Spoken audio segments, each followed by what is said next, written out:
Good morning. So I wanted to give my feedback on A Fall from Grace. I saw the movie last night. I was up, woke up to see it, and then I couldn't stop watching it until it was done. So, really good movie, by the way. I liked it. I know a lot of people had something to say about irrelevant stuff about the movie, talking about wigs and stuff. Like, that was something that I wasn't really paying attention to, mainly because I also could relate to what she was going through. I was in a situation, something like that, where I met someone online and I was busy traveling for work a whole lot. He was busy traveling for work a whole lot, so we didn't really see each other in person. We talked for about going on 5 months, actually going on 6 months. It was, really close to over 5 months, like a week or so over. And anyway, we was at the point where we was telling each other we love each other, like we was feeling each other. Hadn't had sex or nothing, but we talked for hours on the phone every day, sent videos to each other, pictures of each other, and I was traveling a lot. Every time he wanted to see me or tried to come see me, I was going here, I was going there, I was traveling, same thing. I tried to come see him, and he had something going on. So we were just like business people, and we was trying to respect that and accept that. Anyway, make a long story short, him and his dad had a business where they sell cars to licensed dealers, car dealers, and they buy them also. Long story short, I had, maybe like 2 months within our relationship, I had sold my car to CarMax because at that point I had a company car for about 2 years. I was paying a car note. It was unnecessary because I already had a company car, company gas card, and it was like I was never driving my car, and I was changing the battery because it was just sitting there. So I figured, get rid of the car, got rid of it. A couple months later, now we're on month 4. He was like, babe, I was gonna surprise you with something when I get home. But I don't think you really need it or want it or whatever, so no big deal. Now that is like the most messed up, not messed up, but you can't tell a black woman, I want to get you something, but you don't need it. Because now we're gonna keep picking, which I did. I kept picking like, don't tell me what I need, don't tell me what I want. I'll let you know when you tell me if I want it or need it. So I kept picking that, and then he was like, well, no, he said, I found a good deal on a Jaguar. I know you was talking about you wanted a Jag and that you was gonna get you one. But I know you just sold your car to CarMax, so you didn't want one. I said, well, I don't want no car note. So you're right. If it's going to be a car note, then now I'm straight. My next car outside the company, I'm just going to pay for one. And he was like, well, no, it wouldn't be a car note. He was like, it's a $90,000 car. It's not the Jag, the edition that you want, but it's another edition. He sent me pictures of it, and I was geeked. Like, y'all like it? He said, I can get it for like $17,000 on dealer price. He said, but I'm not sure. I already bid it on it for my company. I'll let you know. Like, cool. About 2-3 weeks go by. He never mentioned it again. We still on the phone every day talking. We knew each other's schedule like night and day. And then, 3 weeks go by, and then one day he called me after one of his meetings and was like, babe. I'm like, what? He was like, guess what? I got the car. I said, what car? Because that's all he does. So I'm like, what? He's like, what car? He was like, the Jag. He said, I almost got the one you wanted. He said, but they wanted like $10,000 more, and I couldn't squeeze it in. He said, I got this one for 17. I was like, how you get a Jag for 17 and brand new? And he was like, because that's what the wholesale price is. The MSR, the wholesale price is that we sell to dealers, and then usually the markup is 200-300%. Dang, okay. So he was like, only thing is, he was like, I'm about to go ahead and pay for taxes. He said, we got to cover the taxes. That's going to be $3,000. I'll go ahead and pay half of it, so I pay 15 on it, you give me 15. I said, well, you just go ahead and get it, and then when you bring the car in town, I'll give you the other 15. He was like, well, no, I'm gonna need it right now. He said, because you know what just happened last week. Well, the week before, or 2 weeks before, something like that, he had bought a car for a friend in Atlanta who, they had a dealership or something like that. But anyway, he bought the car for him, and then it fell through, and then he said they didn't want it, so now he was out of the pocket like $15,000-$16,000 some dollars in the hole. So of course had to keep the car, get it back to Vegas at the time, and sell it to a dealer out there that wanted it, but he had to cover the expense, the shipping and everything. So I remember all of that. So he reminded me of it and was like, don't you remember what happened? He was like, so I'm already in a hole, like 15 G's. He was like, and I got other stuff to take care of. Plus I'm about to get on the road with the driver, and I gotta have money for that. He was like, my dad is tripping with the expenses, so I really can't cover it. So I said, well, I'll let you know, because I gotta go visit some stores and stuff. I got something to do, so I'll let you know. Got off the phone with him, called my girl, told my girl about it. The one, rest in peace, Julia. Told her about it, and I told my other girlfriend, Carmen, about it. And they were like, well, shoot. You can get a Jag for only $3,000 and he gonna help you pay the taxes on it. Why not? My girl Julia was like, something don't sound right about that. Like, if he gonna pay all that money for the car, why wouldn't he just pay the extra $3,000 and just wait until you give the car back to give it to him?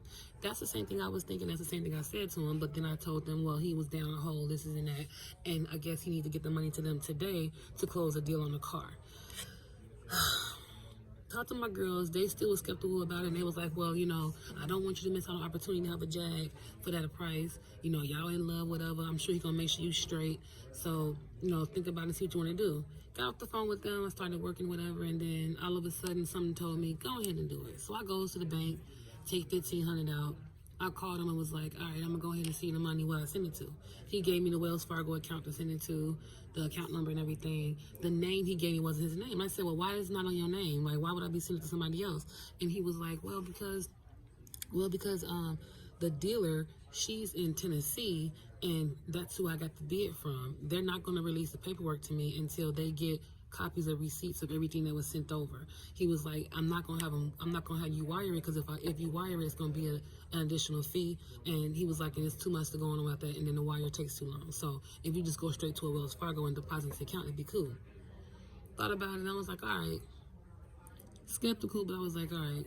He said, just let me know. He said, I got a meeting to go to, so I'm going to have to call you later. I waited a couple hours, and he didn't call me. He didn't bug me or nothing. Goes to the bank. Now, while I'm in the bank depositing this money, my girl Carmen kept calling me.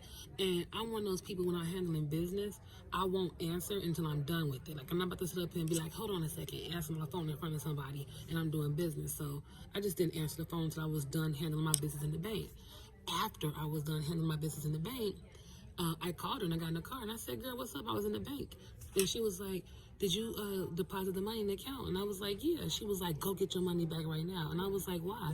And she was like, because I just went on Craigslist and I just found a lady, and the lady was saying something about a guy she dated that owns a car business, and he ended up getting $5,000 out of her, and then she's been trying to press charges and get in touch with him, but she can't get in touch with him. She said his name was the exact same first and last name of the guy that you be talking to. And I was like, what, really? So then I started playing in my head in the bank. When I went to the bank to deposit the money, the teller was like, okay, is this a business account, I'm assuming? I'm like, yeah. And she was like, okay, do you want to write on here what's this money for? Because there's a lot of activity on this account. And if it's a business account and you're just doing a cash deposit, it's probably best just for tracking purposes that you write on a deposit slip, what's this for? I said, okay. He just put on there, Jaguar car purchase. Cool. So that made me feel a bit better, because the teller was like, okay, well, this is a lot of activity going on. It must be a business account. So I was like, okay, well, no, I doubt it if it's the same person. She was like, Chanel, get your money back. Try to go back in the bank, get the money back. They was like, you have to have the person, on this account send it back, because now you can't withdraw something out of an account that your name is not on it. All right, cool. So I call him, and I'm like, dude, what the hell's going on? He's like, what? I said, look, my girl just found out that some lady online on Craigslist was dating a guy with your name, your first and last name, same type of business, and got $5,000 out of her, and she hasn't been able to get in touch with him since he got the money from her. And he was like, what? So he was like, that's crazy. He was like, these people that I do business with, like, they're good people. They've been knowing my dad for 16 years. They've been knowing me since I was a little boy. He was like, it must be an angry employee or something like that. And it was convincible. He ended up saying, man, hold on. He put me on hold, got some other guy on the phone, some white guy, whatever, that was from the legal department. And he called and asked for information. He was like, can you give me the name of the site? Give me everything that your friend told you. He said, because we take this very seriously. This is not the type of business that we do. So he took it seriously. I mean, I was on the phone with their legal team for about an hour, all this money. Got off the phone with him, and then he called me and said, all right, baby, I'm going to call you back. He said, can you send me a picture of the receipt of the deposit so I can finish this? He said, this is about to be a messed up day, because now with this, that's what's going to be the focus for the rest of the day. He said, but I need to get this information to them right now so I can do the paperwork. And I need you to send me your first and last name and a middle initial, whatever you have, and to confirm your address so I can put this on the paperwork. So when we take the card, when we bring the card to your city, you have to meet us at the license bureau, because they would not let us take the car off the truck without it being registered to someone. He said the VIN number hasn't been registered to anybody yet, and if you're going to be doing it, I said, well, I ain't got no $600-700 for no license plate for no Jaguar. He said, we'll take care of that when we get there, but you need to be there to register the car before we take off the truck. Cool. He said he'd call me back. Get off the phone with him late on that night. We talked every day at the same time, 7:45, and we've been on the phone 7:45 till we fell asleep. 8 o'clock went by, 8:30, 9 o'clock went by. I'm like, damn, I ain't heard from him. So I called him. He didn't answer with the voicemail. My ass went to sleep because I'm an early bird, so I was asleep by 10 o'clock. Woke up in the morning, usually in the morning by like 5:30, because wherever at the time he was in a time zone that was 2 hours ahead of me. So usually when I woke up about 5, 6 o'clock, he has already texted me good morning. His day was already 2 hours ahead of mine. And he'll be like, have a good day. Call me when you wake up, sweetheart. Every morning he had a meeting at 8:45. At 8:30. And he would call me at 9:45 after his meeting was over with, like 15 minutes later. After all of the normal routine for the last 4 months passed by, it started clicking in my head like something not right. The whole day went by and I started blowing him up. Now I'm blowing you up. What the hell's going on? Where my fucking money? I'm blowing up, and then he finally answers the phone. And I was like, what's going on? I ain't talked to you all day. He was like, man, it's been crazy today. He said, ever since you told us what happened with that Craigslist stuff, we dealt with that for the rest of the day. So we got behind yesterday, and today we've been trying to play catch up and deal with that. He was like, my phone been in the office. It's just been a crazy day. He's like, I'm so sorry, babe. We talked on the phone about 15, 20 minutes, and he said, all right, let me give you a call right back. He said, because I got to make a few calls to my dad to confirm me leaving in a couple days. All right, got the phone with him, never heard from him again. A day went by, 2 days went by, 3 days went by. Now I'm pissed, you know what I'm saying? Where my damn money at or where my car at? So I'm blowing him up, he's not answering. Now it's going straight to voicemail. A week goes by, and I get a phone call from his best friend. Best friend called me and was like, hey, my boy want me to give you a call. Please don't judge him. Some stuff happened with the cars. The truck driver that was transporting the cars, he had a warrant. They got pulled over for I guess, riding the wrong lane. Police pulled him over, ran his information. He had a warrant. I said, y'all don't do background checks on y'all drivers when y'all have that many, expensive cars like that? He said, well, of course we do background checks. He said, but we don't keep doing them every day and every week. He's been a driver for us for 4 years. We had no reason to do another background check on him if he hasn't changed positions. Me being HR, I'm like, okay, that makes sense. He said, so yeah, Jamie was in the car, which is the guy I was talking to. He was in the truck with them, taking the car to Atlanta to drop off with 2 cars in Atlanta before they drove out towards West. He said, well, because of that, they found some drugs in one of the cars. I guess the truck driver had some drugs in the car, so they just confiscated all the cars to check all the cars for any drugs, and they arrested them both. He was like, our legal team is dealing with Jamie to get him out his bond to get out his $20,000. We already got $15,000. Our attorney's trying to get that negotiated to get him out on that. He said, but I'll let you know, but he wanted me to let you know what's going on. He said, don't judge him. He said, trust me, I've been knowing him since we was kids. He a good stand-up guy. He just ended up in the wrong place at the wrong time. So now I'm worried and concerned. Dude gets off the phone with me and wait 3 days later. I'm sitting up and trying to figure out what's going on. I can't talk to nobody. 3 days later, he called me and was like, we only short a couple $1,000. And I was like, what you mean, like, short? Like, y'all came up with $17,000 and y'all can't come up with another $2,000? And he was like, $2,500 or something like that. And he was like, yeah, he said, I'm trying to talk to his boys. Long story short, he couldn't get the money. My dumb butt ended up sending another $500 because that's what they were short. So total $2,000 I sent to get this dude out of jail, for the car and to get them out of jail. He's like, man, he gonna be so happy. I'm gonna let you know. 2 times he called me during the time that I'm at a store. And I didn't know because his friend called. I called his friend back and his friend was like, man, I was trying to call you. I had Jamie on the phone. He wanted to talk to you. And it was, in my mind, I'm thinking, that's mighty convenient. This dude know my schedule like the back of his hand. And it's mighty convenient that you call me exactly 2 times during the time I'm visiting my stores and don't answer my phone. So eventually my girlfriend, Julia, rest in peace, she was like, Chanel, I think you got scammed. I think you get a private investigator. So I hired a private investigator. Come to find out, the dude that I was talking to was never the dude I was talking to. The phone was a burnout phone from Atlanta somewhere.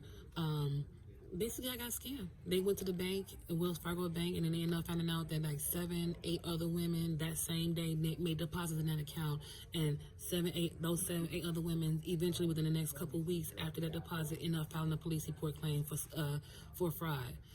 I got that. I was so mad. I wasn't even mad about the money.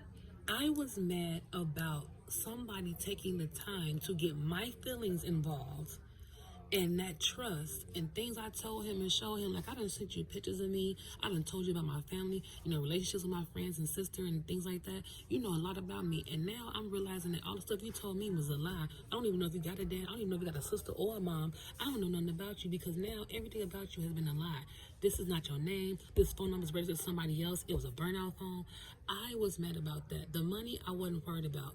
I was making so much money. I was getting every 2 months a $5,000 bonus. Like, that wasn't nothing to me. Yeah, that was the second part of being mad, but the main thing was that someone stole my trust and stole my heart just to ultimately get some money out of me. And they took that time, 4 months, to ultimately do that. And they did that to like 7, 8 other women. And the police told me that. He said, this is like a known scam. There are men out here that has full-time jobs talking to women every day on the same time, getting their trust, making them fall in love with them, and ultimately get money out of them. He said, and they will take the time and do this every day for months because they know in a couple months they're gonna get a big payout of $7,000, $8,000, $9,000. So that's how they get paid. I was so mad, and all I kept thinking was, I'm from Gary, Indiana. How the hell I get fucking scammed like that? But it's scams out here like that. All I wanted to do was find out what jail he was in so I can go up there and beat his ass in the jail. I wanted to find out so much about him that the police, the private investigator wasn't giving me no information because they couldn't really get much. But in my mind, I just wanted to beat the breaks off this motherfucker if I ever saw him or seen him. But now I'm like, damn, I don't know how he looked because who knows? The pictures he sent, oh yeah, they found out the pictures that he was sending me in the videos was some dude on Instagram and Facebook. He had used somebody's whole identity, had me thinking I was with a professional guy. I don't know who this guy was. So completely violated. So I understand how she feel. That will make you end up in jail, okay? That will make you end up killing somebody because that's exactly how I felt after I realized that I was scammed. I wanted to kill him, okay? That's all I got to say. I had to give my story because I totally relate to this movie. I know why she did it. And I knew it. When she stood up, I said, she about to get this mother. Keep on talking, bro. Keep on talking because I'm about to end it right now. These are going to be your last words, okay?